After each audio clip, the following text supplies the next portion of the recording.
আসসালামু আলাইকুম। নারী সংস্কার কমিশন মোট 433টি সুপারিশ উপস্থাপন করেছে। এখানে ইসলামী উত্তরাধিকার আইন এবং ইসলামী পারিবারিক আইনকে নারীর প্রতি বৈষম্য হিসেবে আখ্যায়িত করা হয়েছে। আমাদের মুসলিমদের প্রচলিত উত্তরাধিকার আইন এবং পারিবারিক আইন আল্লাহর নির্দেশিত উত্তরাধিকার আইন থেকেই রচিত। এই আইনের বিরোধিতা করা মানে সরাসরি কোরআনের বিরোধিতা করা।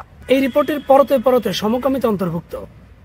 এই রিপোর্টের পৃষ্ঠা 9 বলা হয়েছে একটা পরিবারে নারী এবং পুরুষ থাকবে, কিন্তু তাদেরকে একই দৃষ্টিতে দেখতে হবে।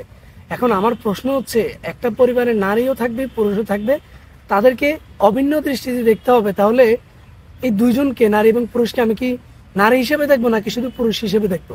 এটা আমার ব্যক্তিগত প্রশ্ন। মূলত এই রিপোর্টটা পশ্চিমা সমকামিতার যে ধারণা তারই একটা। আমি একজন দায়িত্বশীল নাগরিক এবং প্র্যাকটিসিং মুসলিম হিসেবে প্রধান উপদেষ্টার কাছে দাবি জানাই, এই কমিশনের যেই সদস্যরা রয়েছে এদেরকে অতি দ্রুত বরখাস্ত করুন এবং সংখ্যাগরিষ্ঠ মুসলিম নারীদের দ্বারা এই কমিশনকে পুনর্গঠন করুন।